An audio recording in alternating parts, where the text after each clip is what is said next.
الاخوه بقى والشباب اللي عامل شعره واقف على حيله، اللي عامل شعره قاعد على حيله، واللي قاعد مين ده؟ اصل فلان عمل.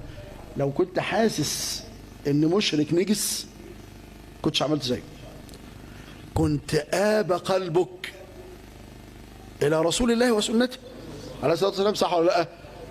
كان ياخذه كله او يتركه كله، فكان اذا اخذ منه جعله جمه عليه الصلاه والسلام، يخليه لحد هنا كده، واذا تركه جعله لمه تضرب بين كتفيه، ياخد يعمل ضفيرتين كده عليه الصلاه والسلام، شعبتين كده، وينزلهم على صدره عليه الصلاه والسلام.